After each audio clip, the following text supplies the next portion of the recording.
Mm,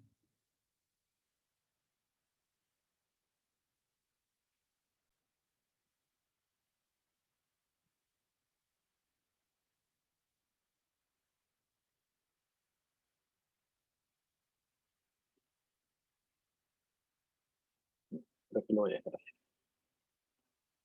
Eso ya es como un poco lejos. Ok, tal vez se cambie el micrófono.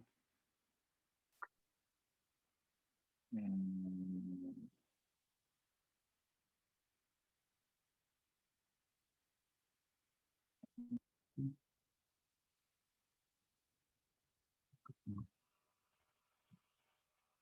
Ahora, ¿qué tal? ¿Se escucha mejor así?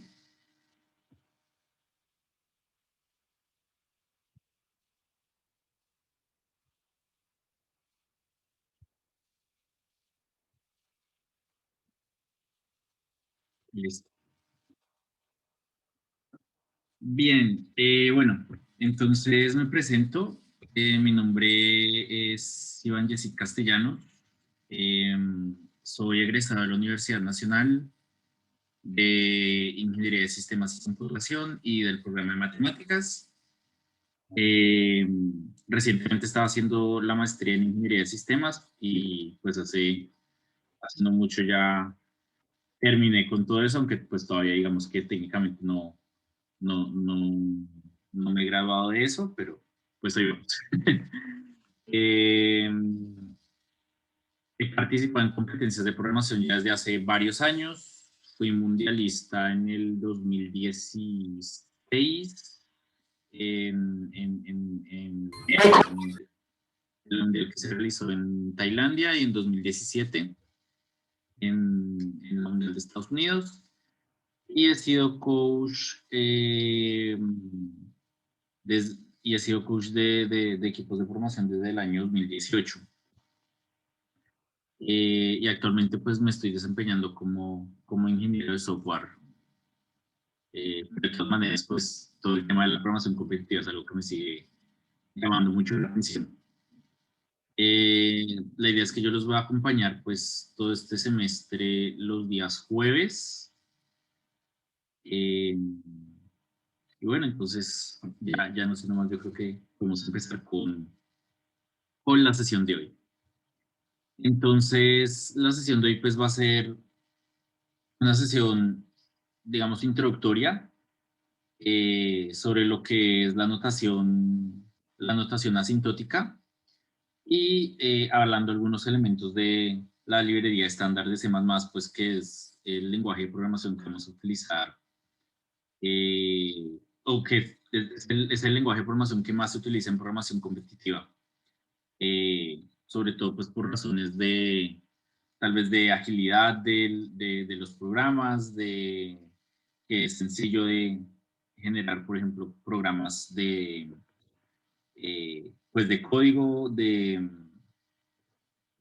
compilable que, por ejemplo, no necesitan como gran cosa a diferencia de otros lenguajes donde toca crear un proyecto y toca hacer como varias cosas, toca tener bastante código. C++, digamos, en ese sentido es como muy compacto, pero a la vez también es muy flexible, ya que tiene precisamente la librería estándar del lenguaje tiene muchas librerías y tiene muchas estructuras que nos sirven para solucionar pues, muchos problemas. Entonces, vamos a comenzar pues con una motivación. Luego vamos a empezar ya hablando directamente de lo que es la notación asintótica, la notación no. Ya tenemos eh, pues hablaremos ya como tal de la librería estándar y pasaremos pues un poco a una parte práctica final. Eh, bueno, antes de que se me olvide, también recuerden lo de el tema del control de asistencia, por si, por si no lo tienen por ahí, acá en el chat les mando de nuevo el link, el formulario.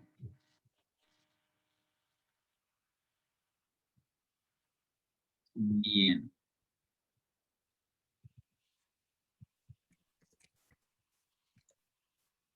Listo.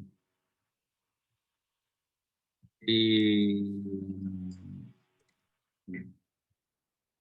Entonces, bueno, para hablar un poco sobre la motivación, pues nosotros vamos a...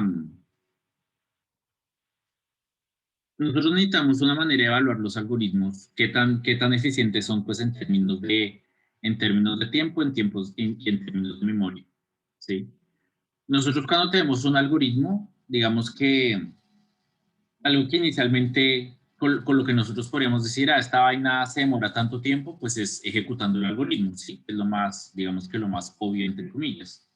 Entonces, supongamos que yo escribo un código en C++, supongamos, y lo pongo a correr y miro cuánto tiempo se demora. ¿Sí? Esa sería como, digamos, la manera más directa de yo medir, listo, mi código se demora tanto, ¿sí? Simplemente lo pongo a correr y ya. Digamos, se demoró 20 segundos, se demoró una hora, se demoró el tiempo que se tenía que demorar, ¿sí? Eso, por ejemplo, pues es lo que se utiliza muchas veces, pues a nivel experimental, cuando ustedes quieren decir que un código es rápido o que no es rápido, es porque ustedes lo evaluaron previamente eh, pues en alguna máquina y pudieron decir pues cuánto demora. Sin embargo, cuando nosotros estamos pues cuando nosotros estamos por ejemplo en competencias de programación o cuando estamos pensando como tal en algoritmos de manera previa, pues algo que nos toca tener en cuenta es que no siempre vamos a poder ejecutar esos algoritmos, ¿sí? Y que no...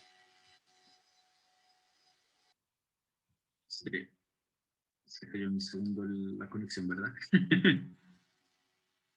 Mm, okay. Eh, Listo, ¿en qué me quedé? Ah, bueno, entonces estaba hablando de, Solo se ve tu cámara. no sé, la presentación.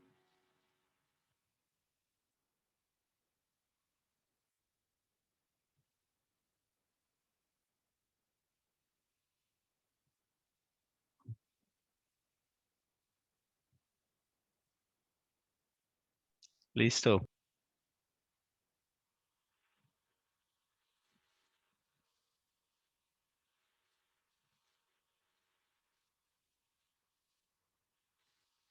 ¿Listo? Ahora sí. Epa. Listo, listo, entonces estaba diciendo, eh, listo, la primera manera que nosotros tenemos de medir un algoritmo sería corriéndolo. Pero en muchos casos, pues nosotros no vamos a poder correr los algoritmos o no nos interesa correr los algoritmos antes por diversas razones. Una de ellas puede ser porque, por ejemplo, el algoritmo como tal puede ser imposible de correr, ¿sí? Si estamos hablando, ya veremos ejemplos de eso más adelante, pero si, por ejemplo, estamos hablando de un algoritmo NP, por ejemplo, con muchos datos, es algo que se demorará millones de años en correr. Entonces, es por ejemplo un caso en el cual nosotros ni siquiera podremos correr el algoritmo para nosotros poder decir, esta vaina se va a demorar 10 millones de años o lo que sea. ¿Sí? Otros casos, otro factor por el cual este tampoco es una manera, digamos, tan apropiada en muchos casos de medir los algoritmos, es porque el tiempo en el que corre un algoritmo va a depender mucho de la máquina en la que se está corriendo, ¿sí? No es lo mismo que lo corra, por ejemplo, en mi computador de escritorio, que lo corra o sea, que lo corra en un servidor de una empresa de tecnología, a que lo corra en una GPU, a que lo corra en un computador de hace 20 años. Entonces, todo este tipo de cosas va, va a...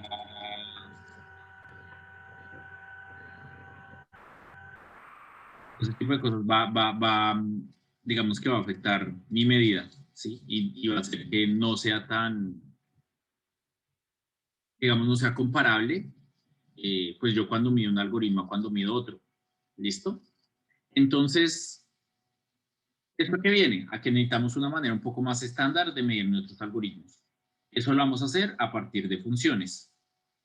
Entonces, con esas funciones, la idea es que nosotros vamos a medir el comportamiento de un algoritmo dependiendo del tamaño de la entrada del algoritmo.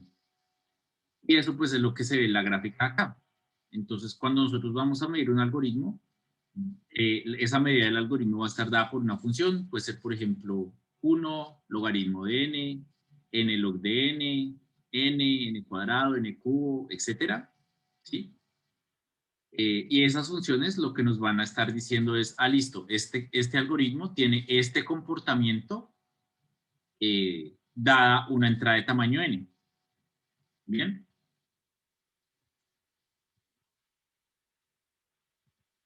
Listo. Entonces, ¿por qué, digamos, acá tenemos esto, tenemos lo de las funciones, listo?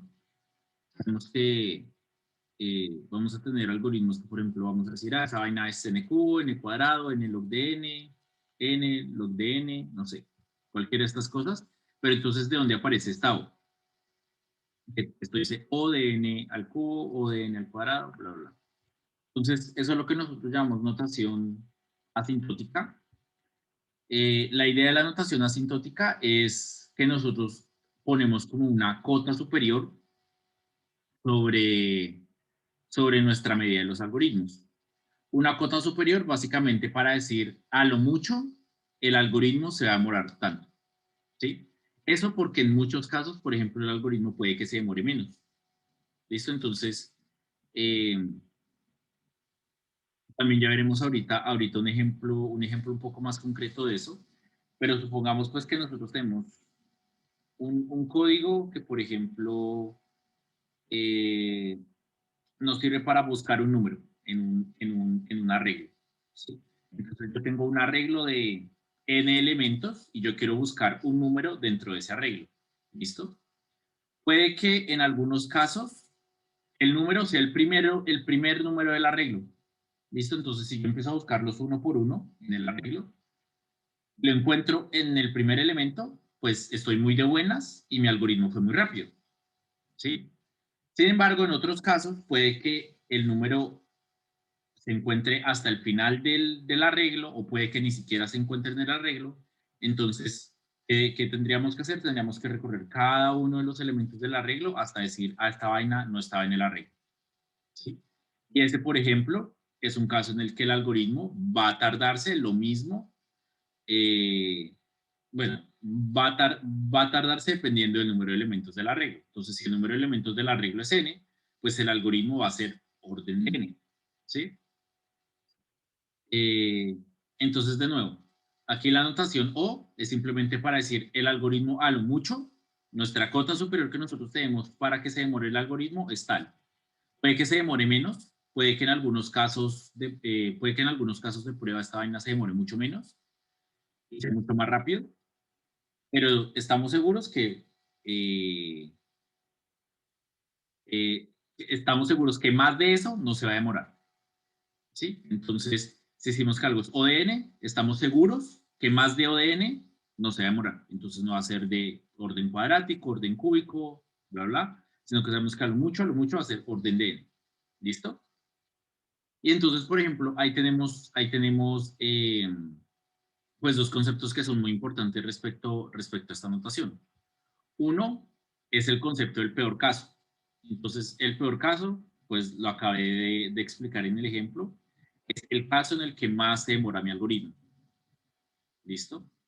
Entonces, en el caso este del arreglo, pues es el caso en el que, por ejemplo, el elemento, el número, lo que sea que esté buscando dentro del arreglo, no está en el arreglo. Entonces, ¿qué tengo que hacer? Tengo que haber recorrido todos los elementos del arreglo para decir que el elemento no se encuentra ahí, ¿sí? Este, por ejemplo, es el peor caso del algoritmo y es precisamente el caso en el cual yo digo, esta vaina se demora lo mismo que la cota superior que yo estoy diciendo, ¿sí? Si mi cota superior es O de n y encuentro un caso en el que, en efecto, el algoritmo se demora n pasos, pues es porque encontré como el peor caso, ¿sí? Encontré el caso que coincide con mi cota superior. Por ejemplo, dentro del estudio de algoritmos, en algunos en algoritmos bien complejos, a veces lo complicado es precisamente encontrar las cotas del algoritmo, ¿sí? Uno puede decir, esta vaina se acota por tal cosa, pero realmente donde uno puede encontrar como la mejor cota es cuando uno explícitamente encuentra cuál es el peor caso. Si uno dice, esta vaina, este es el peor caso de mi algoritmo, porque yo sé que no hay nada que lo empeore, ahí es donde digo, ahí es donde digo, listo, eh, esta vaina, esta vaina, eh, esta vaina, pues ahí es donde llega el, el, el, el límite de tiempo del algoritmo. ¿Listo? Entonces, el peor caso. Y el otro concepto, pues, es el orden de crecimiento. El orden de crecimiento básicamente nos dice es cuál es el comportamiento de la función. Entonces, si algo que, por ejemplo, nos damos cuenta acá es que estas funciones son muy simples en términos de que yo digo acá simplemente O de n cubo, o O de n cuadrado, o O de n, ¿sí? Por ejemplo, acá no vemos una función que sea como O de 2n más 5 sobre 2, ¿sí? No vemos como funciones más complejas porque a la final la tendencia que tienen eh, todos los algoritmos de orden lineal, pues es lineal, ¿sí? Así sea que mi función, por ejemplo, sea O de n, o sea 2n, o sea 5n, o sea 10n, ¿sí? Sea la función que sea en ese orden, la tendencia es la misma. ¿Por qué manejamos eso? Primero por simplicidad, entonces muchas veces como es muy complejo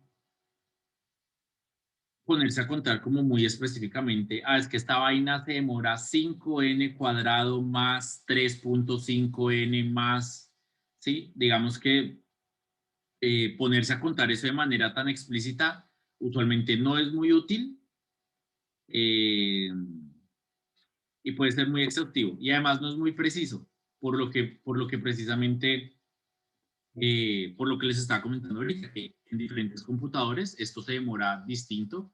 Entonces, por ejemplo, yo puedo decir, es que tengo 5n sumas más 15n multiplicaciones más 50n comparaciones. ¿Sí?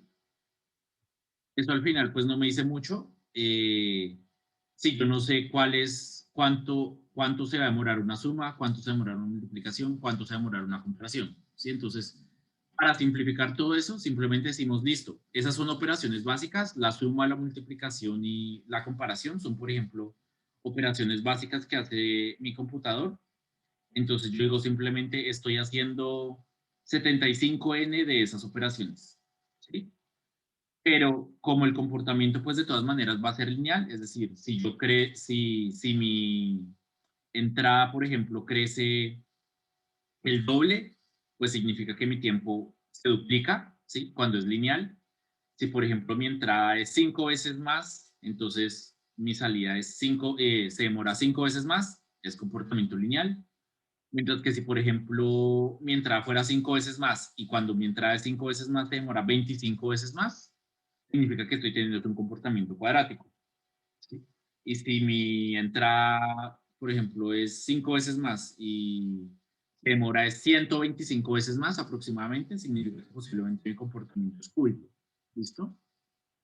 Entonces, a nosotros realmente, a fin de cuentas, nos va a importar es el comportamiento de los algoritmos. Nos va a importar es la tendencia de los algoritmos. No nos va a importar 100% como es que está acá haciendo 5 por n multiplicaciones y entonces no sé qué y bla, bla, no. Eso digamos que aquí la idea es simplificarlo lo más posible.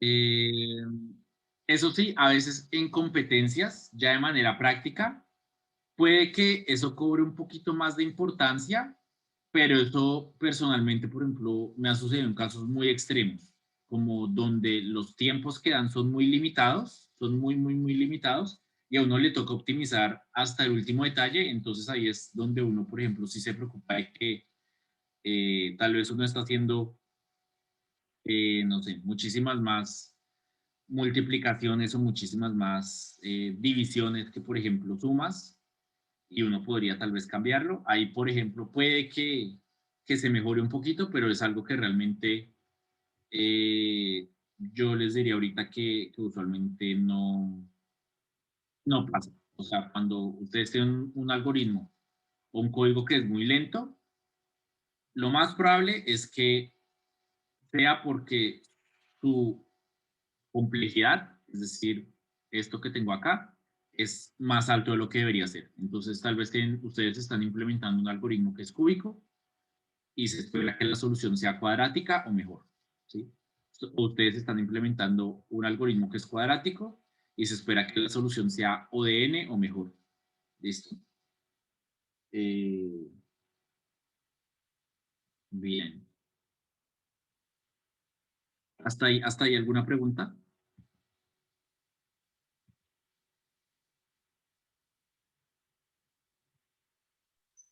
Todo bien. Sí. Segundo del chat que-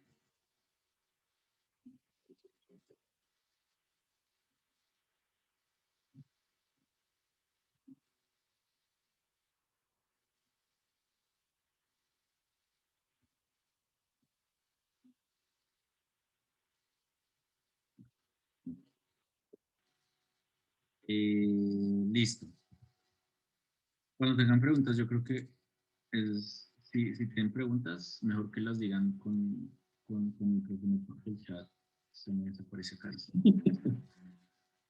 Bueno, listo, entonces, pasando unos ejemplos, veamos, por ejemplo, algoritmos de ordenamiento. Entonces, tenemos el algoritmo, el insertion sort. ¿Listo? Entonces, tenemos un algoritmo de ordenamiento que lo que nos dice es, vamos a coger todos los elementos desde el segundo hasta el último, ¿sí? Y la idea es que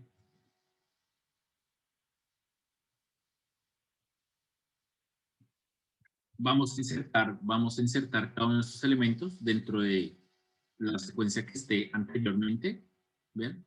En el elemento en el que debería ser insertado. Y vamos a mover todos los elementos, todos los demás elementos hacia adelante. ¿Listo? Entonces, por ejemplo, en esta lista, una lista que tiene los elementos 5, 2, 4, 6, 1, 3. Primero cojo el 2, busco dónde debe ser insertado acá. Entonces, por ejemplo, acá listo, digo, debe ser insertado aquí antes del 5. Entonces, ¿qué tengo que hacer? Tengo que cambiar este elemento aquí y el 5 se mueve para adelante. ¿Listo? Aquí en el segundo paso, por ejemplo, entonces cojo el siguiente elemento, que es el 4. Entonces tengo que buscar dónde tengo que insertar el 4 dentro de la lista que está aquí anteriormente. Entonces, el 4 sé que lo tengo que insertar aquí antes del 5. Entonces, ¿qué hago? Poner el 4 acá y el 5 se va para adelante. Aquí. Entonces eh, tengo el 6. ¿Listo? Tengo que mirar dónde insertar el 6. Veo que va después del 5, entonces simplemente el 6 se queda donde ya está. ¿Sí? El siguiente, entonces es el 1. Entonces tengo que mirar dónde insertar el 1. Apenas encuentro que acá me toca antes de este 2, entonces pongo el 1 para acá y todos los demás elementos se tienen que mover hacia adelante. ¿Listo? Luego el elemento 3, encuentro que tengo que meterlo acá después del 2, entonces, ¿qué hago? Mover estos elementos hacia adelante y el 3 se va aquí, eh, aquí para esta posición, para al final pues, tener los elementos ordenados. ¿Listo? Eh, Aquí específicamente pues podemos contar el número de operaciones que estamos haciendo. Entonces aquí estamos diciendo, digamos, por ejemplo, estamos haciendo tantas comparaciones, estamos haciendo tantas asignaciones, estamos, por ejemplo, acá haciendo una resta, bla, bla, bla, sí. O sea, nos podríamos poner como en ese trabajo muy exhaustivo de contar una por una las operaciones que hacemos. Sin embargo, pues lo que les digo, pues eso a final de cuentas va a ser una pérdida de tiempo si nos ponemos tan exhaustivos, simplemente veamos el comportamiento del algoritmo. Entonces aquí, ¿cuál es el peor caso? El peor caso es, por ejemplo, si yo tengo una lista, de n elementos y están ordenados de mayor a menor, por ejemplo, ¿qué va a pasar? Que cuando vaya a coger cada elemento, siempre voy a tener que correr todos los demás de la lista hacia adelante, ¿sí? Si, por ejemplo, esto fuera 6, 6, 5, 4, 3, 2, 1. Entonces, el 6 está bien. Cuando coja el 5, tengo que mover el 5 para atrás y correr el 6. Cuando coja el 4, tengo que mover el 4 de primeras y correr todos los demás. Cuando tenga el 3, tendría que mover el 3 de primeras y correr todos los demás. Entonces, eso al final, si nos ponemos a hacer los calculitos, pues ¿qué nos va a dar? Nos va a dar una sumatoria, ¿cierto? Nos va a decir, en el primer elemento es una operación, luego dos operaciones, luego tres, luego cuatro, luego cinco, bla, bla, bla, hasta n. Esa sumatoria nos va a sacar algo como n por n menos 1 sobre 2, ¿sí? Y ese n por n menos 1 sobre 2, a ver si lo puedo escribir con esto. Para una manera de escribir.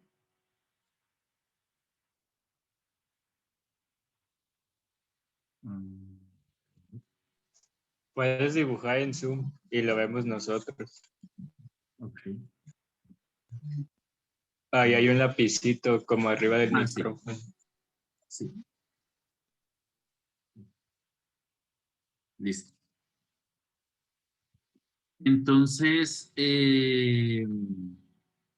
listo. Entonces, vamos a tener algo como n por n menos 1 sobre 2. ¿Sí? Y eso pues es n cuadrado menos n sobre 2. ¿Sí? Eso es la sumatoria. Eso es 1 más 2 más 3 más 4 hasta n menos 1.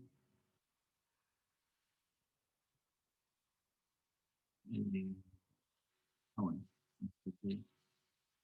esto menos 1, más. Listo. Listo. Entonces,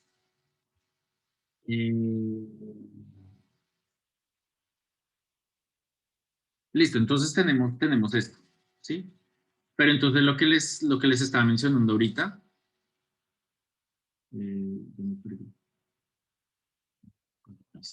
entonces, como les estaba mencionando ahorita, digamos que este sería un cálculo un poquito más exacto, pero a la final, pues lo que nos importa es el comportamiento del algoritmo.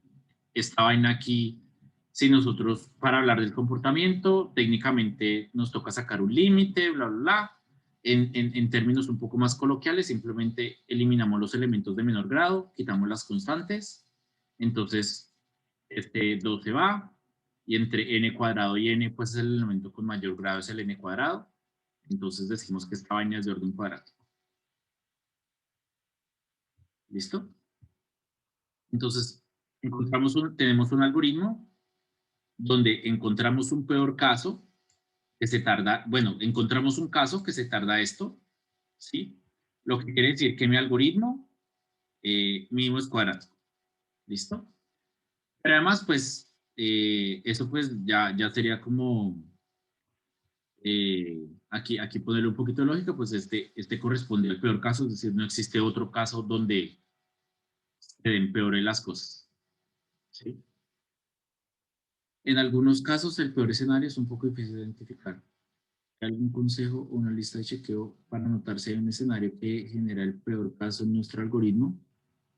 Sí, a veces el peor caso es difícil de identificar.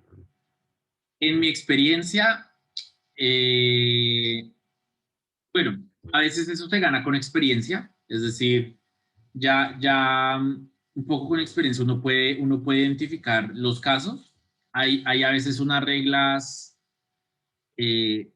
digamos, sobre todo cuando nosotros estamos hablando de ciclos. Por ejemplo, en este caso, algo que a uno le hace intuir que acá esta vaina puede ser cuadrática es el hecho de que nosotros estamos teniendo dos ciclos anidados, ¿sí? Como estamos teniendo dos ciclos anidados que dependen de el tamaño del, del arreglo en este caso, uno puede ya empezar a intuir que esta vaina va a ser, en peor caso, cuadrática. No siempre es cierto. En algunos casos, por ejemplo, incluso uno teniendo dos ciclos anidados puede que sea algo mejor, ¿sí? Eh, y esos a veces son los casos difíciles de identificar. Cuando uno tal vez uno ya, que uno automáticamente diga, esta vaina es cuadrática porque tengo dos ciclos anidados y no necesariamente sea así.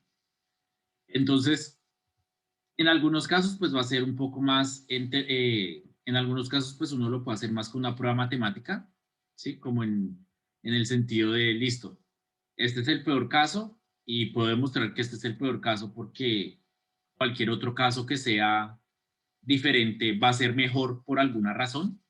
Y digamos que ahí uno llega como a una contradicción o algo de ese estilo, ya si uno quiere ser más formal. Muchas veces ya es de manera intuitiva, o por cosas de la experiencia. Entonces, lo que les digo, por ejemplo, en este caso, el peor caso, pues es fácil de identificar ya uno conociendo el algoritmo, porque uno dice, listo. Aquí es donde el algoritmo puede demorarse más, ¿sí? Se demora más por tal y tal razón. ¿Listo? Eh,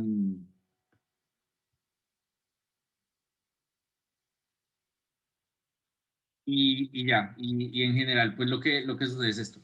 Digamos que yo lo que les puedo decir es que en una gran cantidad de casos, uno puede más o menos guiarse es por el tamaño de los ciclos, cuando uno está teniendo ciclos, guiarse por el tamaño de los ciclos y, y a partir de eso ya uno puede empezar a tener una intuición, ¿sí? A nivel práctico, por ejemplo, pues hay una manera en la que uno puede empezar a medir estas cosas y es, por ejemplo, creando casos de prueba, ¿sí? Entonces, yo tengo mi algoritmo y empiezo a crear diferentes casos de prueba y mido a ver cuánto tiempo se demora mi algoritmo. Si creando casos de prueba cuando uno crea casos de prueba aleatorios, pues usualmente uno no le pega directamente al peor caso, pero uno más o menos va teniendo una tendencia, ¿sí? Y esa tendencia, pues uno va viendo hacia qué lado va, si va hacia el lado del peor caso o si va a otro lado. Eh, No, estos dos ciclos implica que tenemos, es una complejidad cuadrática, ¿sí? Si yo tengo, por ejemplo, solo un ciclo, lo más probable, si yo tengo un algoritmo y en el algoritmo solo hay un ciclo, lo más probable es que el algoritmo tenga una complejidad lineal. Si tengo dos ciclos anidados, lo más probable es que el algoritmo tenga una complejidad cuadrática. Si hay tres ciclos anidados, lo más probable es que tenga una complejidad cúbica y así sucesivamente. Digamos que es como un poquito la manera intuitiva de verla al inicio, pero lo que les digo, no es una regla de oro, pero se aplica en muchos casos. Se aplica en muchos, muchos casos. Listo. Entonces, digamos. mm, Todo. Listo. Entonces, otro ejemplo, otro ejemplo de, de esto de ordenamiento. Entonces tenemos un algoritmo muy conocido que se llama el MERSOR. Entonces el MERSOR, bueno, aquí está el código. Digamos que el código es un poco complejo, pero básicamente lo que vamos a tener es lo siguiente. Tenemos una lista. Voy a bajar por acá la lista. ¿Sí? Entonces, ¿qué voy a hacer con la lista? La voy a partir. Bien. Entonces, Entonces, esto es lo que estamos haciendo acá. En estas primeras dos líneas, simplemente estamos escogiendo cuál es el punto de la mitad de la lista. ¿Sí? P, acá en este caso, es el índice del primer elemento de la lista y R es el índice del último elemento de la lista. Entonces, por ejemplo, esto sería 0, esto sería, no sé, N. Y en una instancia de esto, pues yo tengo por acá, por ejemplo, que la lista puede ser, esto sería P, esto sería R. ¿Listo? Q es la mitad. Entonces, Q es esto. Listo. Creo que eso lo voy a dejar de esto. Sí.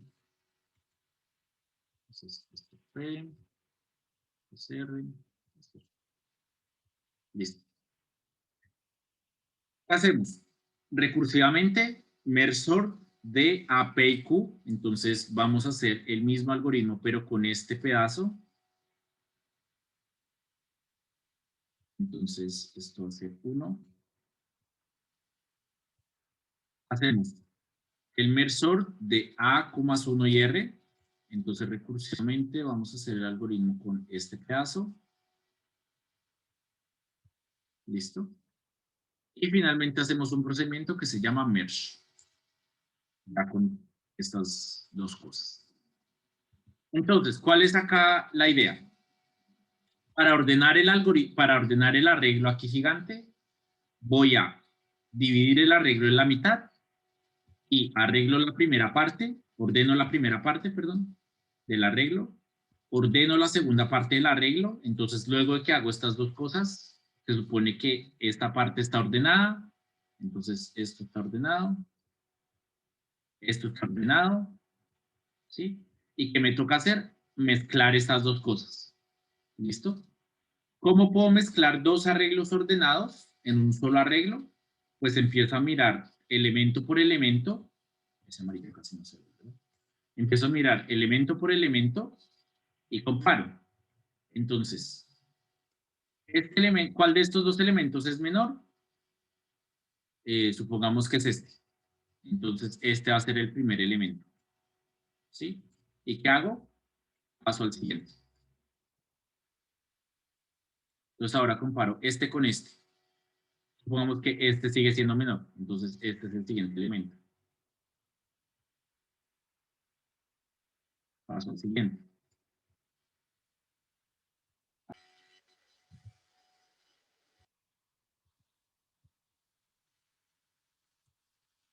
Hola.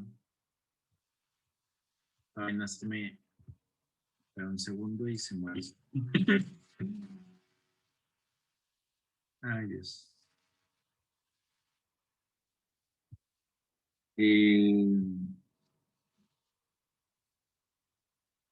Ya se ve de nuevo la pantalla, ¿sí?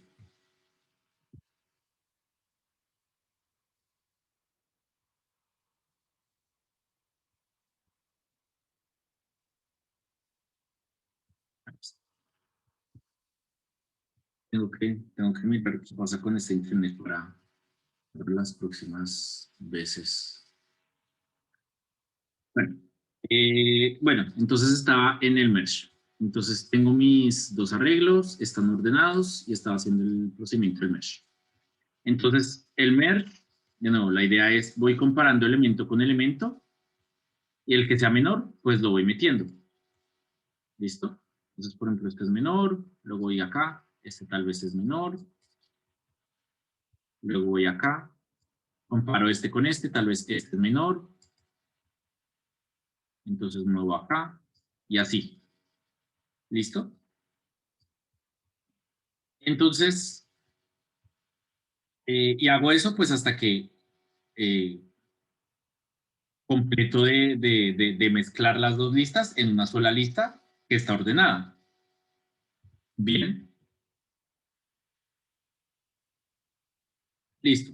Entonces, hasta ahí. ¿Está claro cómo funciona el merge sort? ¿Está claro cómo funciona el merge? Esta función de acá.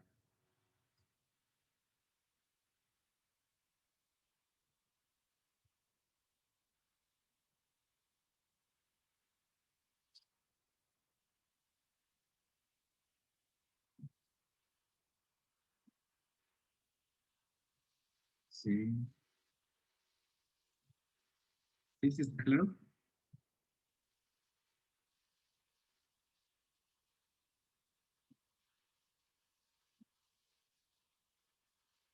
Digamos, de nuevo, rápidamente. Tenemos dos listas. Pues, tenemos dos listas. Las dos listas están ordenadas. Entonces, lista A, lista B.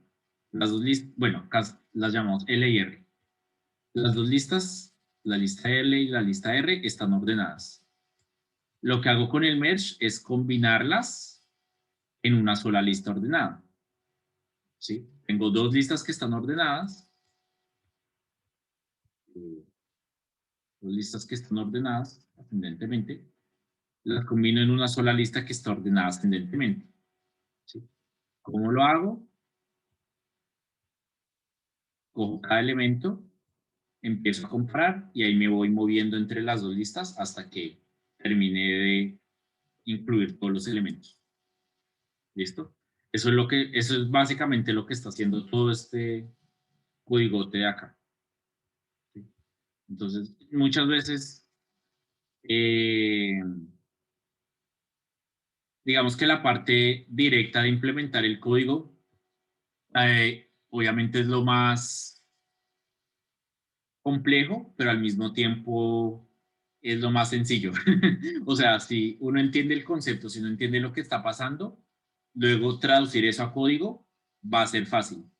Pero si uno no entiende, digamos, qué está acá pasando, va a ser, uno luego ve este código y no entiende nada. Entonces, por eso me parece más importante que se entienda acá como la idea del algoritmo.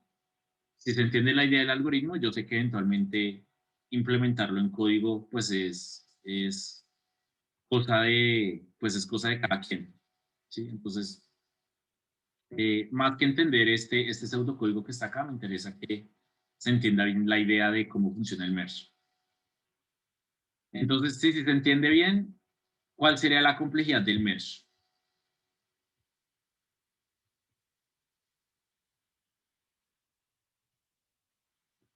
Si yo tengo aquí que esta vaina,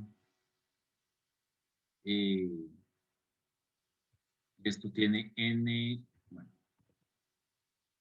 esto tiene n elementos, entonces esto tiene n medios y esto tiene n medios.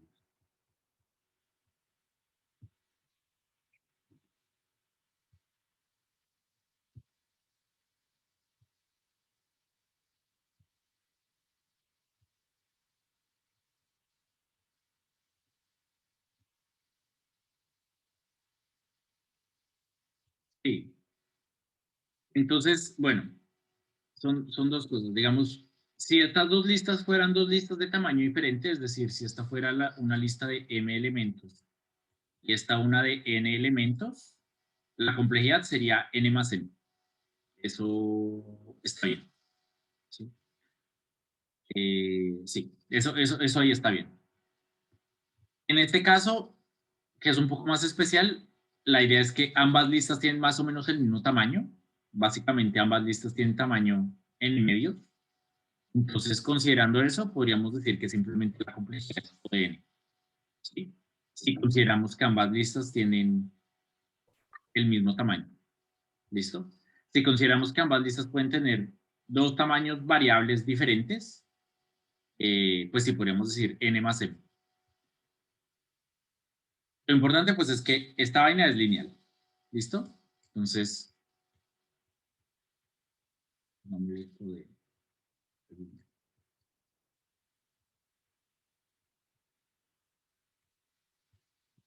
Y de nuevo acá más o menos podemos intuir que es lineal, porque si nos damos cuenta, yo nada más tengo eh, ciclos, tengo varios ciclos, pero no están anidados. ¿Sí? Entonces, por ejemplo, aquí tengo tres ciclos, pero los tres ciclos no están anidados. ¿Sí? Son simplemente tres ciclos que están en secuencia. Entonces, intuitivamente, más o menos ahí podemos ver que esta vaina va a tener un comportamiento lineal. Listo. Bien. Entonces tenemos que el merge tiene una complejidad O de n. Y ahora, tenemos que mirar el resto de esta función de ordenamiento. Entonces, hacer esto, esta vaina es constante, esta vaina acá también es constante. Ahora, esta vaina. Entonces, aquí estamos ya entrando como a terrenos un poco más pantanosos. Aquí estamos haciendo una función recursiva, ¿verdad? Tenemos una función que se está llamando a sí misma, ¿sí? Eh, Pregunta, ¿por qué esta función se está llamando a sí misma? ¿Cuál es la idea de hacer de hacer esto?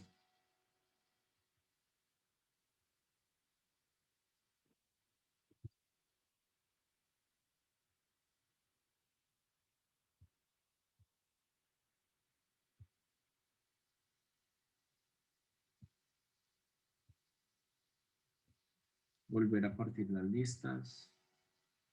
Okay.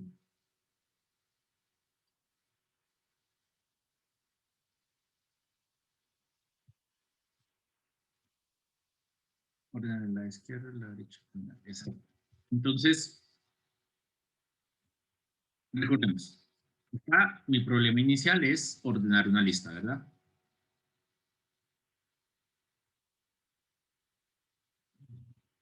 Entonces, de nuevo, entonces, la idea es que quiero ordenar esta lista. Para ordenar esta lista, pues lo que voy a hacer de nuevo es partir la lista en dos. Este pedazo está desordenado, pues ¿qué voy a hacer? Ordenarlo. Este pedazo está desordenado, ¿qué voy a hacer? Ordenarlo. ¿Y cómo los voy a ordenar? Pues utilizando la misma función de ordenamiento.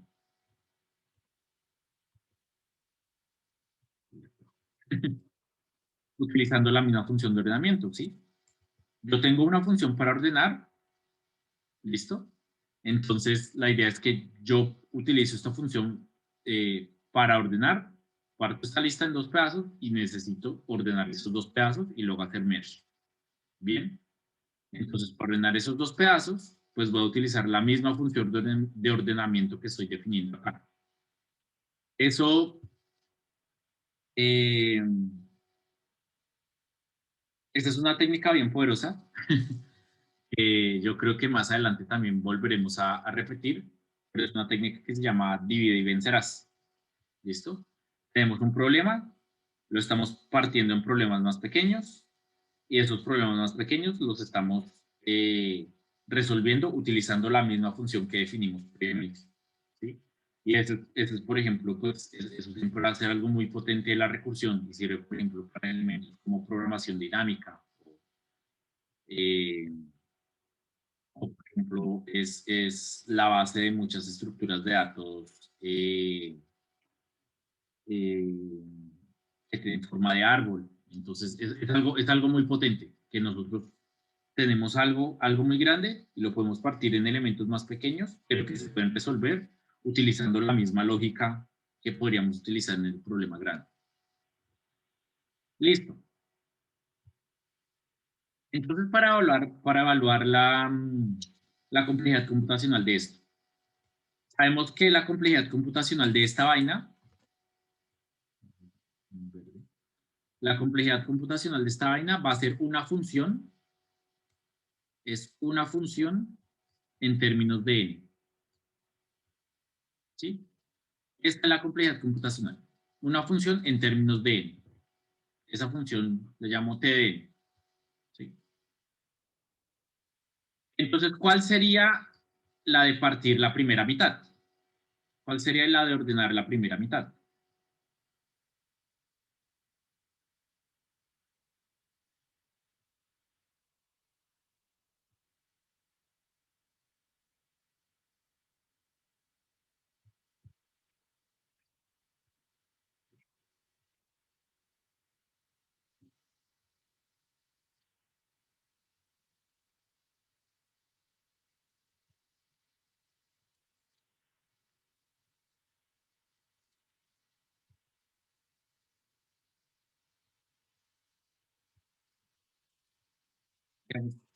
De nuevo. Sí. Entonces, de nuevo. Yo quiero mirar cuál es la complejidad de la función merge-sort. De la función merge-sort de A desde P hasta R. Entonces sé que esa vaina, esa complejidad es una función que depende de N. Entonces, si yo nada más voy a ordenar la primera mitad, la mitad de esa vaina, pues esa vaina, ¿cuánto se va a demorar? La función en términos de N medios. ¿Sí? Si esta es una función de tamaño N, sea la que sea, esta va a ser una función en términos de N medios, porque yo nada más estoy utilizando la mitad de los elementos acá. Listo. Y asimismo, la de ordenar el otro pedazo, pues va a ser la misma función en términos de N medios. ¿Sí? Lo que quiere decir que al final vamos a tener esta ecuación muy interesante. La función merge-sort, la complejidad de la función la complejidad de la función merge-sort va a ser 2 veces la complejidad de la función merge-sort para n medios, ¿sí? Más O de n. Bien. Bueno, también, en teoría, también más O de 1, pero pues ponerle un O de 1, el O de n le gana, entonces esta vaina, digamos que desaparece, ¿sí? Ah, bueno, aquí sería 2 veces O de 1. ¿Sí? Entonces esta vaina desaparece. No nos interesa, porque es más chiquita que O de 1. Entonces, esta es la ecuación que tenemos. ¿Sí? Y a partir de esta ecuación es que nosotros vamos a obtener la complejidad computacional. Existen diferentes maneras de resolver esto. Uno puede utilizar inducción, uno puede utilizar bueno, inducción. Uno puede utilizar algo que se llama el teorema maestro, que es un teorema que sirve para resolver recurrencias. Esto que está acá pues es una recurrencia, pero básicamente la solución de esta recurrencia es O de n log de n.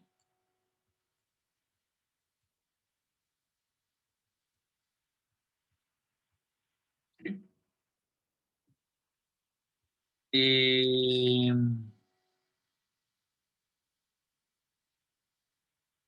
Listo. Voy a borrar aquí.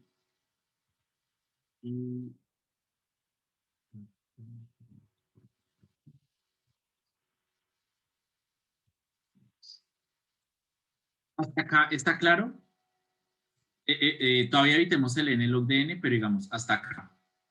Hasta la definición de esta ecuación. ¿Esto está claro?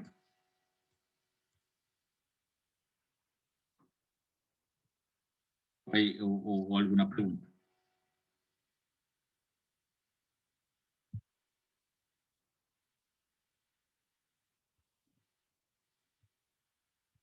¿Muy bien? Listo. Entonces, bien. Aquí les estoy diciendo, esta vaina es n log de n. De nuevo, hay maneras muy formales. Siempre se suman cada tramo las complejidades de cada parte del algoritmo. Se suman dependiendo, sí, se suman dependiendo pues se suma usualmente la parte que sea más compleja. Si por ejemplo aquí en el mersor metiera, por ejemplo aquí otra función, llamémosla merge2,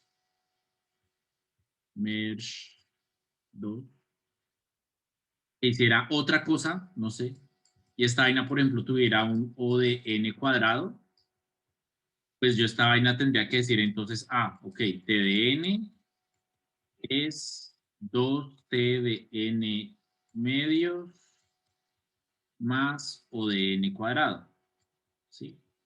Y podría decir más O de n, más O de 1, bla, bla, bla. Digamos que esto lo podemos omitir ya conociendo que acá lo más pesado es este merge2 que es n cuadrado. Entonces, teóricamente nosotros tenemos que tomar en cuenta cada una de las cosas que está acá, pero a fin de cuentas, lo que más nos va a importar es lo que sea más pesado o lo que sea como el cuello de botella del algoritmo. ¿Listo? Entonces, en este caso, pues que yo ya sé que el cuello de botella es acá este merge 2, pues no es necesario que yo tenga que poner las demás cosas que aparecen en el algoritmo. ¿Sí? Acá en el merge normal, pues ya sé que el cuello de botella es el merge, que es ODN, entonces no tengo que poner por acá este OD1. ¿Sí? Lo pongo acá solamente como con fines ilustrativos, pero realmente pues no toca hacerlo. Listo, entonces, bien. Hay una manera a mí que a mí me gusta que también es muy intuitiva. Aquí, yo, yo a veces digo, yo soy matemático de papel, pero soy muy ingeniero de corazón. Entonces, me gustan más las cosas intuitivas que las cosas formales.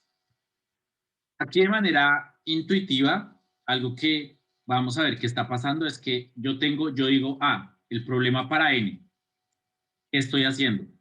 Tengo, por ejemplo, acá mi arreglo. ¿Sí? En la primera, cuando estoy haciendo el mersor, tengo el arreglo inicialmente. Luego, ¿qué hago? Lo parto en dos mitades. Entonces, lo parto. ¿Listo? Y vemos que aquí esto es n operaciones. Aquí cuando lo parto en dos mitades, esta vaina es lineal, ¿verdad? Hacer el merge es lineal, entonces n operaciones. Vuelvo a partir esto, entonces me va a quedar así.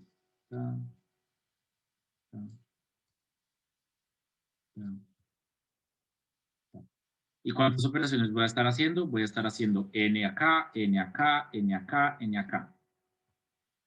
¿Sí? Luego sigo partiendo.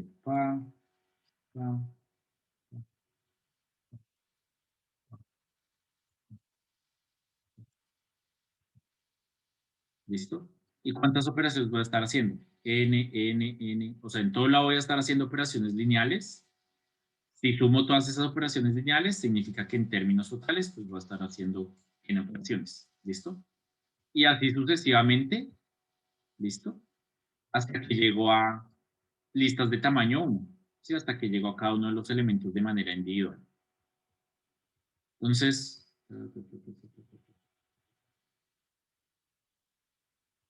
listo. En cada una de estas etapas estaba haciendo n operaciones. Bien. Aquí, entonces, en cada una de estas etapas estoy haciendo n operaciones. ¿Qué es lo que me queda? ¿Qué es lo que me queda? Contar cuántas etapas estoy haciendo acá. ¿Y cuántas etapas voy a estar haciendo acá? Si empiezo con n elementos, luego parto n medios, luego parto a listas de n medios, luego me quedan listas de n cuartos, n octavos, n dieciseisavos, n cuartos, n octavos, bla, bla, bla, hasta 1, hasta listas de tamaño 1. ¿Cuántos pasos necesito para llegar de n hasta 1 si estoy dividiendo de a 2?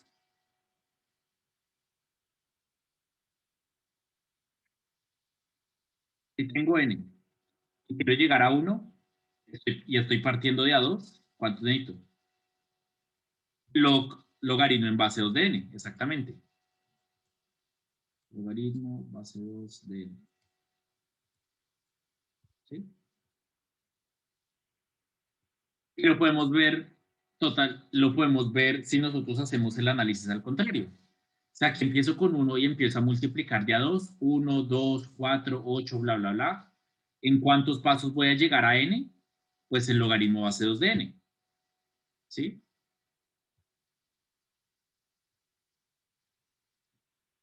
¿Listo? Entonces, ¿qué estoy haciendo al final? Estoy haciendo logaritmo base 2 de n operaciones. Pues al final, ¿qué voy a estar haciendo? N log de n operaciones. ¿Sí? Entonces, esa es como, digamos, es como una manera en la que a mí es la que a mí personalmente me gusta verlo ya un poco más, no sé, como intuitivo también, o como gráfico. Que no me pongo a pensar como que la inducción o que el teorema maestro, ni que nada de eso, sino simplemente digo, ah, venga, es que tengo un arreglo de n elementos, lo estoy partiendo en dos, ¿sí? Si lo estoy partiendo en dos, pues va a llegar a arreglos de tamaño 1 en logaritmo base 2 n pasos, ¿sí? Porque estoy dividiendo de a 2. Y en cada una de esas divisiones estoy haciendo n operaciones, pues por ende al final el número de operaciones va a ser n veces logaritmo base 2 de n, ¿sí? Por el contrario, logaritmo base 2 de n por n. Bien. Entonces, pues ahí tenemos, pues ahí tenemos la misma complejidad. Bien. ¿Hasta ahí alguna pregunta?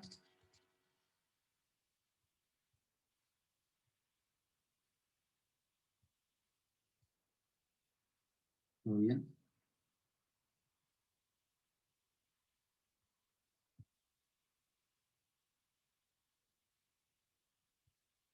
Listo, entonces,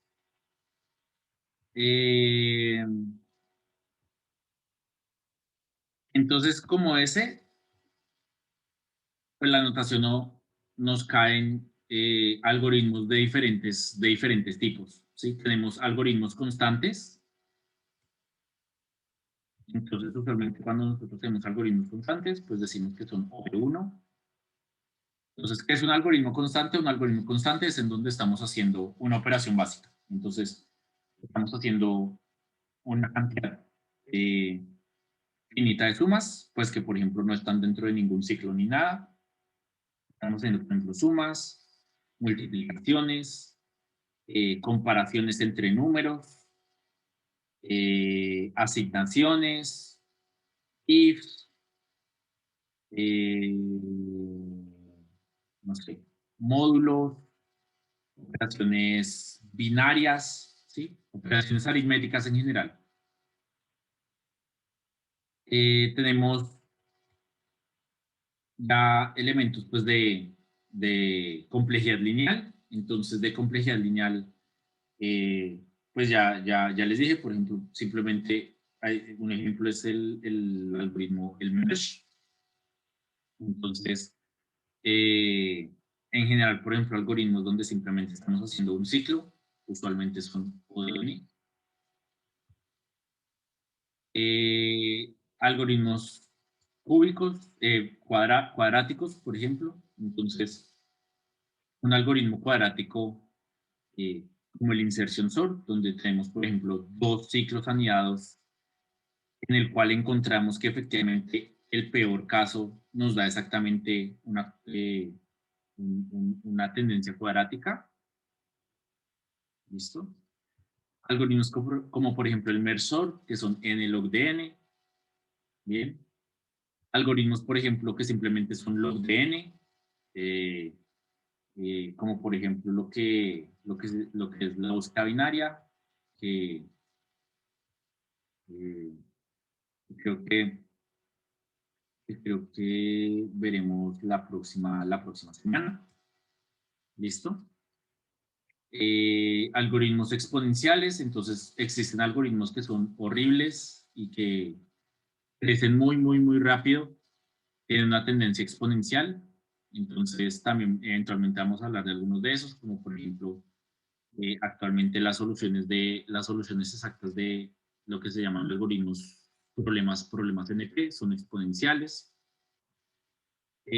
Algoritmos con complejidad factorial, ¿listo? Entonces, por ejemplo, si un problema les dice, es que ustedes tienen que generar todas las permutaciones que hay de un conjunto, ¿sí? Si explícitamente tienen que hacer eso, tienen que generar todas las permutaciones, pues generar todas las permutaciones va a ser hacer los n factorial, las n factorial posibilidades que hay. Entonces, por ende pues tendremos un algoritmo con complejidad n factorial. ¿Sí? Y hay muchas cosas por aquí en medio. Entonces, tenemos, por ejemplo, n cubo, n a la 4, n cuadrado log de n, etcétera. ¿Sí? Y pues todo esto van a caer en lugares de este aspecto. Si se dan cuenta, pues acá realmente lo constante es lo mejor. Luego vemos, por ejemplo, que log de n es mejor. Luego, aunque acá en esta gráfica está un poco chistoso, pero pareciera que al inicio n log de n fuera mejor, pero ya vemos que cuando la tendencia es más grande, n log de n es mayor que n.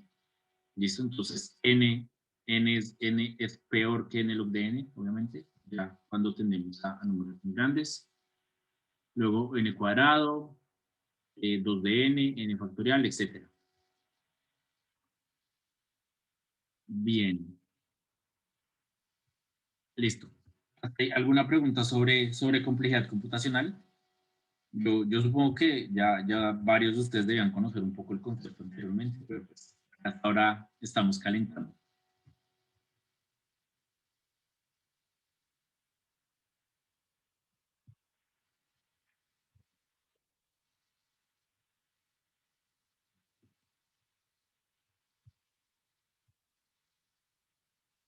¿Sí? ¿Todo bien?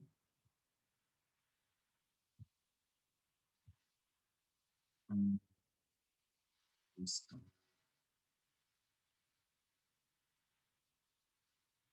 Bien, entonces, ya para la segunda parte de la sesión de hoy, pues voy a hablar un poco de la librería estándar en C++. Entonces, eh, en C++ nosotros tenemos ya, la idea es que cuando nosotros hablamos de programación competitiva, pues como ya les había mencionado, en programación competitiva, lo ideal es resolver problemas lo más rápido posible. ¿Sí? Usualmente C++ es muy flexible, es muy rápido y es, por ejemplo, uno de los lenguajes que más se utiliza en este ámbito, particularmente porque simplemente solo la librería estándar ya nos permite utilizar muchos elementos y muchas estructuras de datos. Entonces, algunas estructuras de datos que podemos encontrar en C++ son vector, string, list, stack, queue, the queue, set, map, bitset. ¿Listo? Eh, los casos intermedios, log de n. Sí, sí, log de n crece menos que n. Lo que, digamos, más o menos esta es.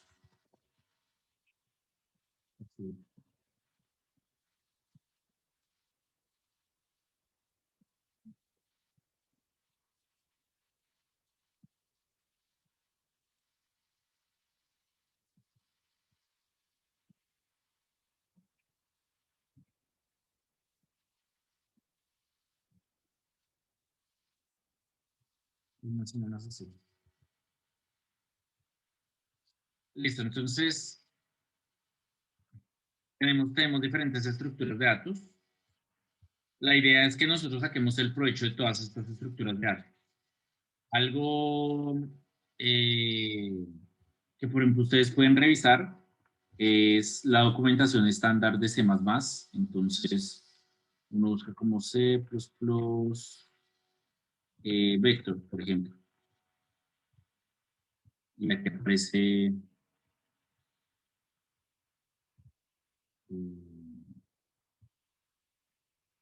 no sé,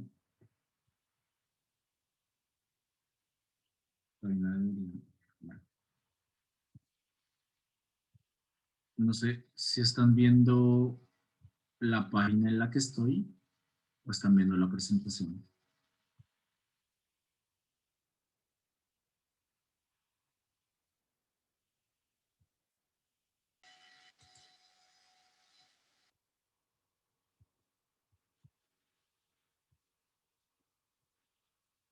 Hola. Listo.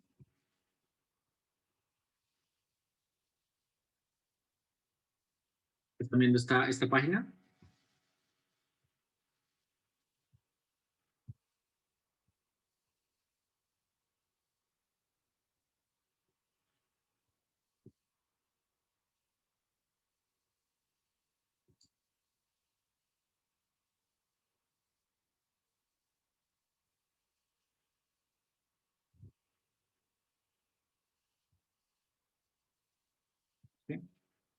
Listo.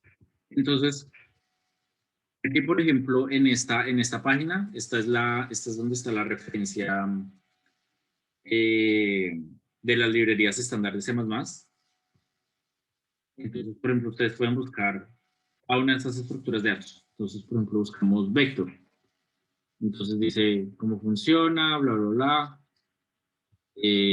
Nos dice algunas operaciones, entonces pushback, popback. Sí, nos dice cada una de las operaciones. Y además, por ejemplo, nos dice, entramos a las operaciones.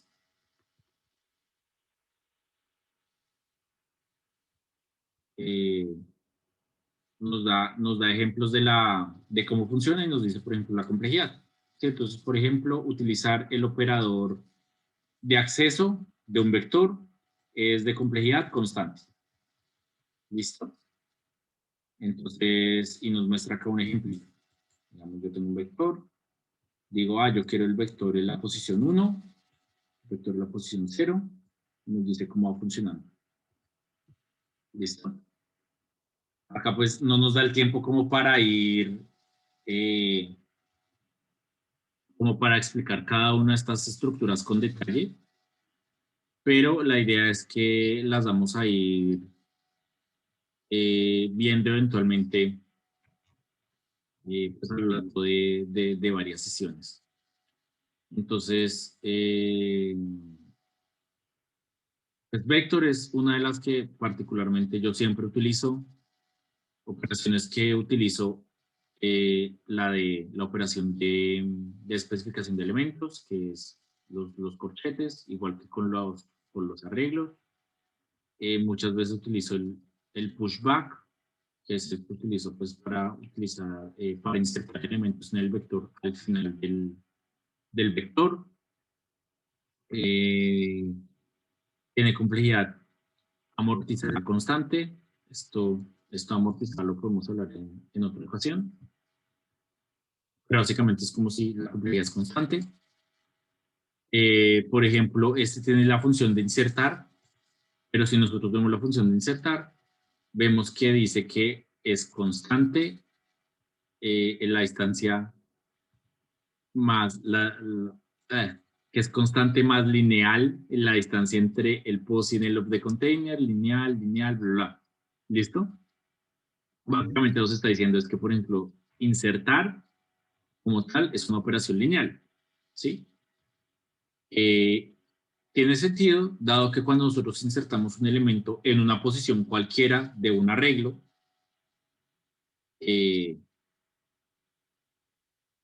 o bueno, en este caso, en una posición cualquiera de una lista, eh, pues vamos a tener que hacer algo que va a hacer que esta vaina sea lineal, que puede ser que nos toque mover todos los elementos hacia adelante, o que nos toque mover elementos hacia atrás, o que toque buscar dónde insertar. Entonces, en general, por ejemplo, insertar elementos de manera arbitraria es algo mucho más lento, ¿sí?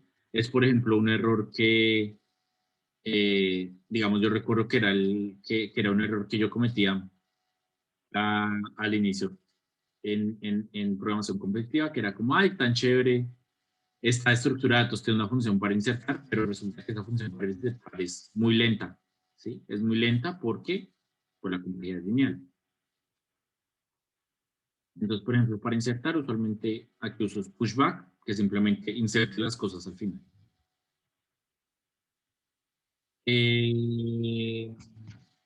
Bien, entonces, por ejemplo, tenemos vector, tenemos, por ejemplo, DQ.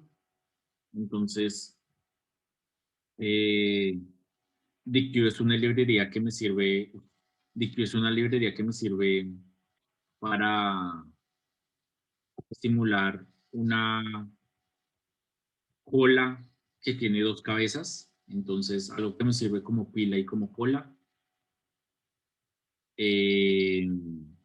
Esto pues tiene aplicaciones en diversos problemas. E igual, acá podemos ver cada una de las operaciones. Acá usualmente usaría pushback, pushfront, popfront, pushback. Todas estas van a ser operaciones constantes. Podemos, en efecto, revisar que estas operaciones son constantes. Si ustedes, por ejemplo, ya tomaron un curso de estructuras de datos, ya posiblemente conozcan todo esto. Si no han tomado un curso de estructuras de datos, les recomiendo mucho que tomen un curso de estructuras de datos, pero pues acá ya pueden empezar digamos, a revisar ese tipo de cosas.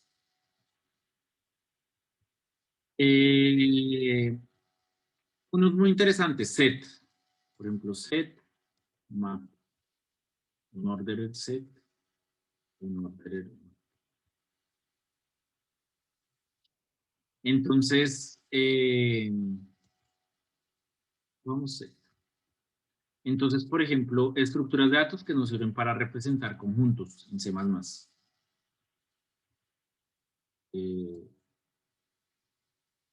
Listo. Entonces, por ejemplo, set. Set es una estructura de datos que nos representa conjuntos, es decir, yo quiero representar una colección de elementos únicos, eso básicamente es un conjunto. Y resulta que, pues esto lo podemos hacer de diferentes maneras. ¿Sí? Si nosotros, por ejemplo, podríamos tratar de hacerlo con listas, pero resulta que con listas, operaciones que nosotros quisiéramos en conjuntos, pueden ser muy lentas. Entonces, ¿qué operaciones quisiéramos hacer? Quisiéramos insertar elementos, quisiéramos borrar elementos, quisiéramos encontrar si existe algún elemento aquí. ¿Listo? Entonces, yo, por ejemplo, tengo un conjunto de 50 elementos, ¿sí? O de n elementos. Tengo un conjunto de n elementos. Yo quiero saber si algún elemento, cualquiera, por ejemplo, supongamos que es un conjunto de números, quiero saber si un número está o no está en ese conjunto. Si lo hiciéramos con arreglos, por ejemplo, pues ya sabemos que buscar sería algo muy complejo, ¿verdad? Porque buscar tendría que buscar en todo el arreglo dónde está el número y no sé qué. Hay maneras muy interesantes, muy...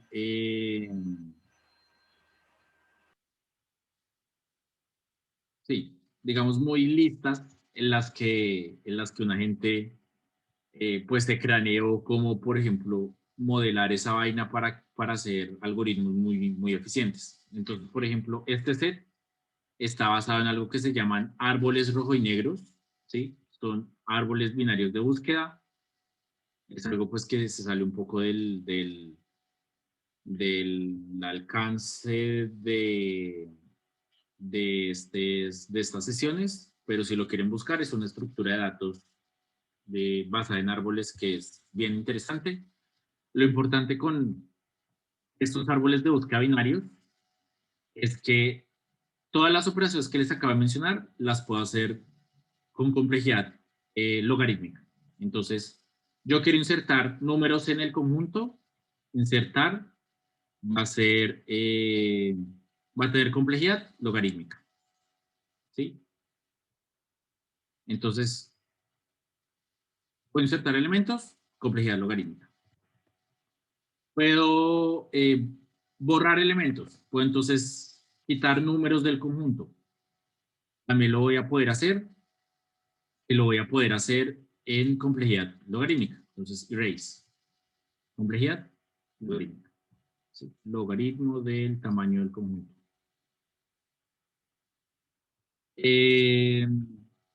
Quiero buscar un elemento, quiero saber si un elemento está o no está en el conjunto. ¿Sí? Entonces, buscar. Yo lo puedo hacer utilizando esta hermosa estructura de datos y también va a tener una complejidad logarítmica. ¿Listo?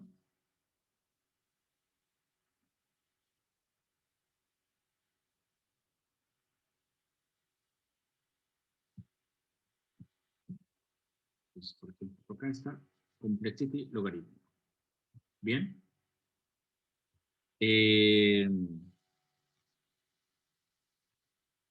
¿Listo? Entonces, algo muy chévere es que acá ustedes pueden empezar a simplemente, esa sería como la primera tarea que yo les diría, empiecen a chismosear acá cada una de las estructuras, de las funciones, luego siéntense y entren a Codeblocks o entren a algún editor online y empiecen por ejemplo, a correr estos códigos que están acá, ¿sí? Y a entender qué es lo que dicen cada uno de estos códigos. Y, por ejemplo, si quieren hacerlo, pues pueden hacerlo, por ejemplo, también dentro de ciclos y cosas así para empezar a medir complejidades. O sea, acá ya pueden empezar a cacharrear, como diría coloquialmente. Entonces, bueno, tenemos los sets, tenemos los mapas. Los mapas son muy parecidos. ¿Qué diferencia hay con un mapa?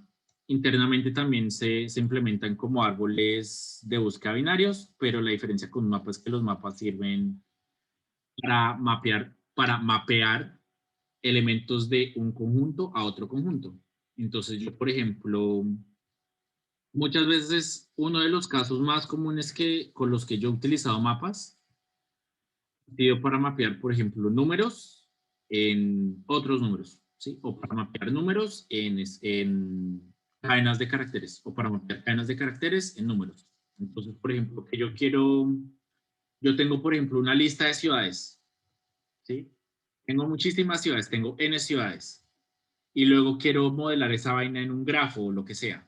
Y resulta que los grafos más que veremos más adelante se modelan a partir de números, no de, no de nombres. Entonces, ¿qué podemos hacer? Podríamos tener un mapa donde cada uno de los nombres de las ciudades los mapee a un numerito. Entonces yo diga, Bogotá es el 1, Cali es el 2, Medellín es el 3, no sé, Pereira es el 4, Barranquilla es el 5 y así sucesivamente. ¿Listo? Entonces, lo ideal es que mapeamos, por ejemplo, cada uno de los nombres a un numerito, ¿sí? ¿Cómo puedo hacer eso rápidamente? Utilizando un mapa, ¿sí? En el mapa yo digo, las llaves, que son los elementos que voy a mapear, van a ser cadenas de caracteres, y el elemento al que los va a mapear van a ser números, por ejemplo. ¿Y qué es lo que yo quiero hacer con los mapas? Pues quiero que tener alguna manera rápida en la que yo pueda meter nuevos elementos. Entonces, si tengo que decir, yo necesito un nuevo elemento en el mapa, tengo que poner a Leticia, y Leticia va a ser el número 20. Entonces, que yo sea capaz de hacer eso. Pues eso lo voy a poder hacer, de nuevo, con las operaciones que nosotros tenemos acá. ¿Bien? Y el mapa, al estar implementado como una estructura de árboles de búsqueda binarios, va a tener las mismas complejidades que tenía aquí el set. Es decir, todo esto, insertar, eliminar, buscar, bla, bla, bla, va a tener complejidad logarítmica. Bien. Existe, por ejemplo, un ordered set, un ordered map. Entonces, estos, por ejemplo, están implementados es como tablas hash, ¿sí? Entonces, por aquí justamente dice por acá más o menos cómo están implementados. Bueno, aquí esto dice con el hash del valor, bla, bla, bla. Entonces, es una estructura un poco diferente. Utiliza lo que se llama un hash. Tal vez ustedes ya han escuchado hablar de hash anteriormente. Por ejemplo, es algo que se utiliza en criptomonedas y cosas de ese estilo. Entonces, bueno, tenemos tablas hash. Con las tablas hash, estas operaciones tienen, por ejemplo, una complejidad diferente. Entonces, si miramos, por ejemplo, insertar,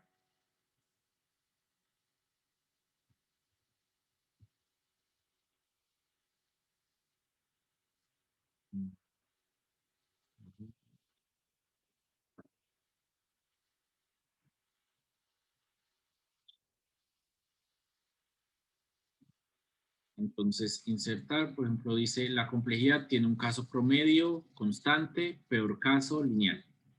¿Sí? Caso promedio, ODM, URM, bla, bla, pero es que es bueno. Entonces, por ejemplo, algo muy, muy, muy interesante que pasa con las tablas hash. Las tablas hash tienen una complejidad, tienen una complejidad curiosa.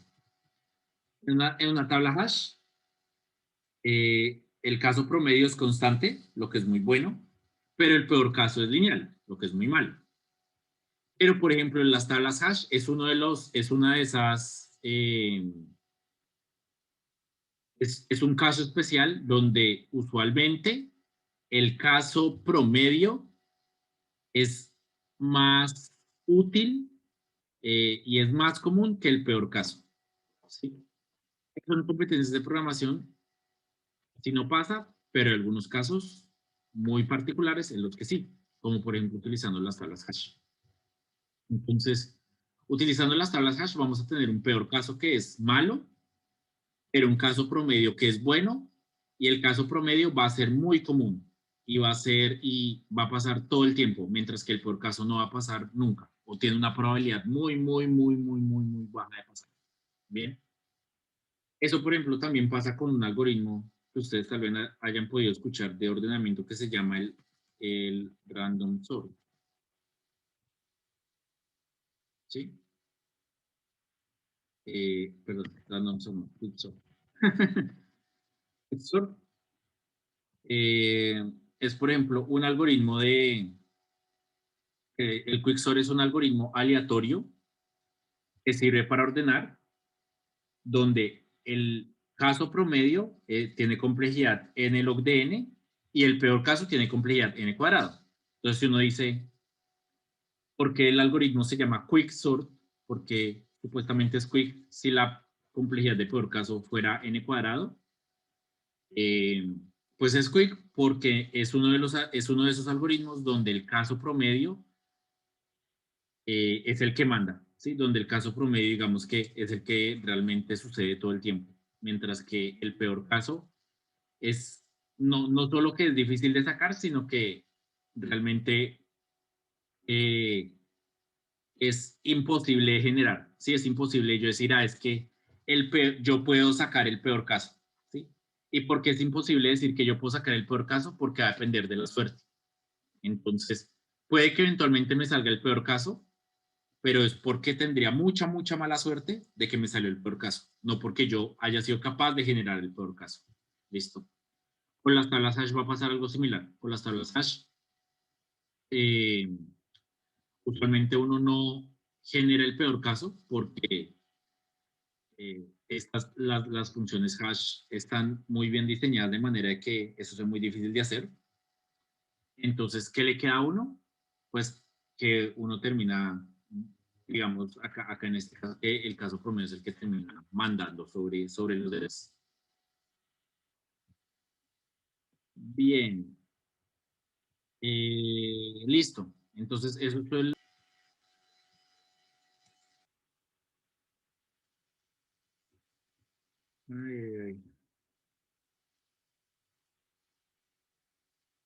Listo. Entonces, ese es el unordered set. Y también está unordered map. Unordered map igual, funciona igual que los mapas, pero por debajo tiene unas tablas hash. Entonces, las funciones que tenemos acá van a corresponder a funciones que están mandadas, están mandadas es principalmente por el caso promedio. Sí, pero a veces el input no te da por un map o explorando con una función hash diferente al default. Sí, digamos, bueno, aquí hay varios elementos importantes. Por ejemplo, en mi experiencia, también, ahí yo les comento en mi experiencia, usualmente utilizar estructuras basadas en tablas hash suele ser más rápido que utilizar estructuras basadas en árboles. ¿Sí? Entonces, en la práctica, es más probable que utilizando un ordered set y un ordered map,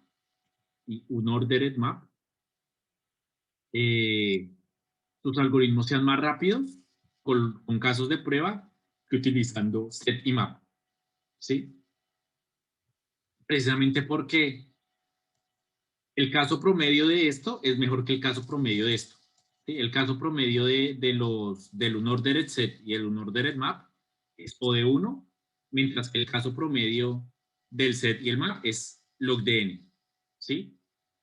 Y como yo les digo, acá usualmente manda más el caso promedio, En este caso particular, pues en la práctica suele ser más rápido, a pesar de que este tenga peor caso que el otro.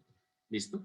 Es parecido a lo que les digo que pasa con el Quicksort. En la práctica, Quicksort es más rápido que Mergesort, a pesar que Quicksort tiene peor caso que Mergesort.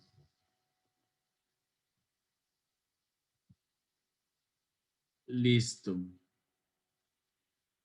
¿Hasta ahí alguna pregunta? ¿Todo bien?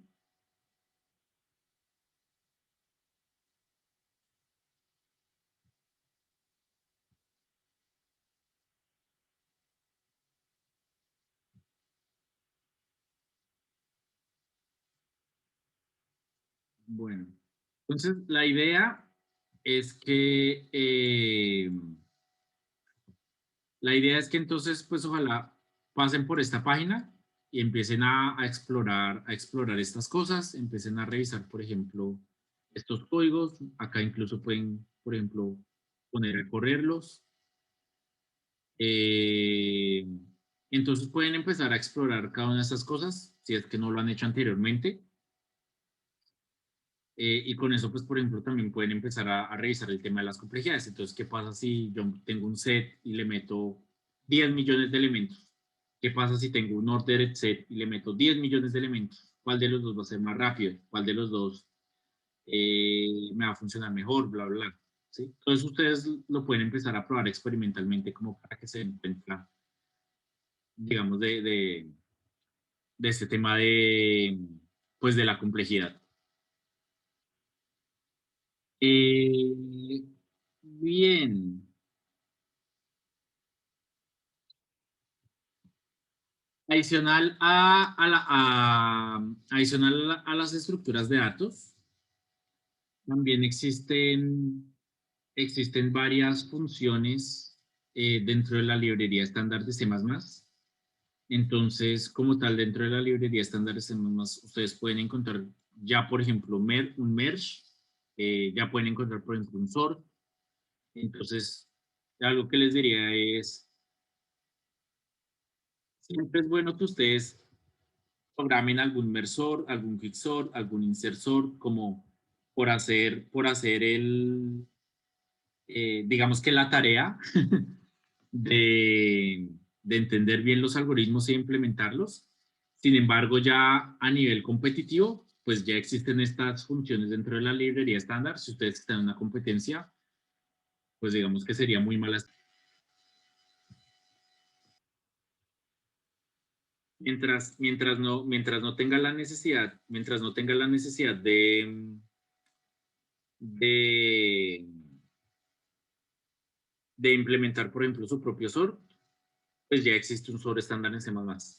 Entonces, simplemente es cosa de utilizarlo. E igual, pueden ir también acá dentro de esta misma,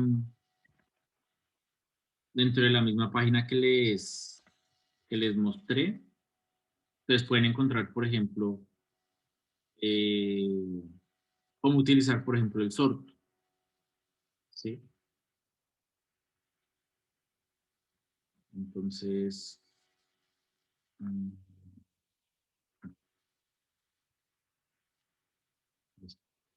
entonces, por ejemplo, aquí, igual, en este mismo coso, buscan, por ejemplo, sort y ahí mismo les dice cómo, por ejemplo, pueden utilizar el sort. ¿Listo? Entonces, igual, tiene un código, por ejemplo, el código aquí nos dice, bueno, tengo un arreglo de números, por acá estoy imprimiendo el arreglo y hago el sort, ¿sí? Hago el sort del arreglo y vemos que el sort, vemos cómo queda el sort. ¿Listo? Entonces, ¿qué pasa si yo quiero ordenar? ¿Qué pasa si quiero ordenar al revés? ¿Sí? ¿Qué pasa si yo quiero ordenar con un ordenador que yo defina? ¿Qué pasa si yo quiero ordenar utilizando una expresión lambda? Entonces, ya si quieren empezar a utilizar cosas pues, más avanzadas. ¿Vale? Pero pues lo básico es que existen, por ejemplo, ya funciones estándar de C++ que nos sirven para hacer tareas comunes o cotidianas, como por ejemplo ordenar. Listo, entonces, para terminar, aquí les voy a dejar un contest.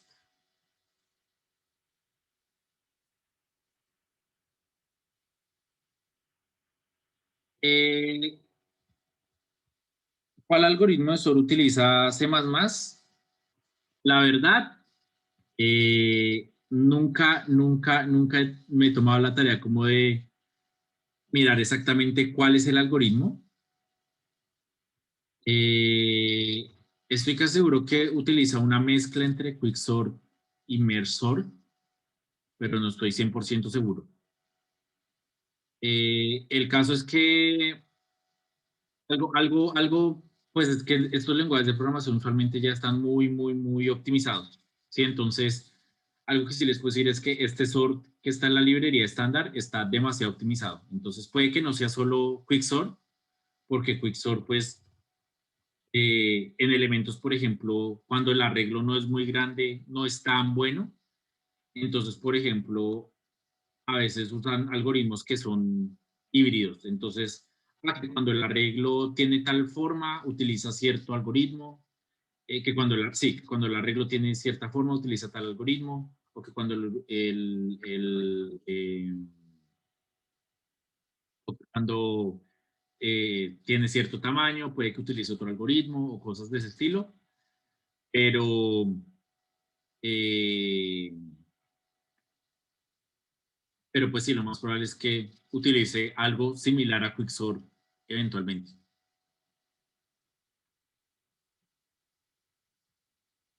Bien, listo. Entonces,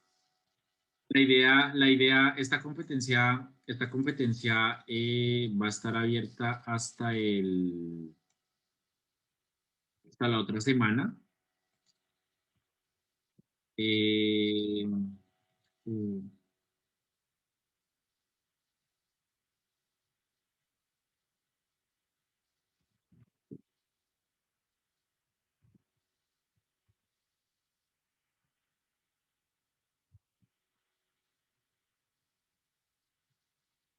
entonces, esta competencia va a estar abierta hasta la otra semana. Sí, tiene algunos envíos. Ah, bueno, ahí hay un detalle. Eh,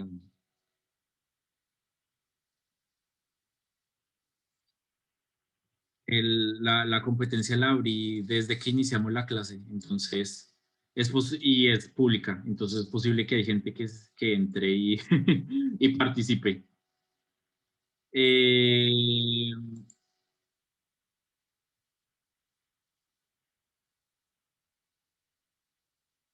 el contest cubre, en este caso, sí lo cubre, pero no necesariamente siempre sea así, porque a veces los temas son diferentes y pues depende. Digamos también también puede que algunas semanas no tengamos contest, eh, pero, pero al menos en este caso sí cubre lo de la clase de hoy, la de ayer. Es un contest así introductorio para que empiecen pues a ir prendiendo motores a lo que sigue. La idea pues es que la idea es que trabajen la idea es que trabajen esos ejercicios y si tienen alguna pregunta, pues nos pueden escribir o nos pueden preguntar en alguna de las clases, particularmente la clase que sigue, listo. Bien, entonces no sé si hay alguna pregunta ya para terminar, alguna cosa.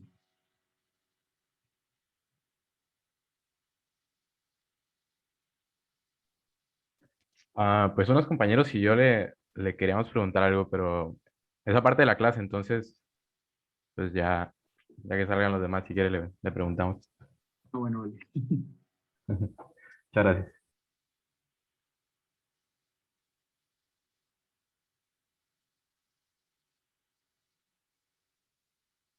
¿Algo más?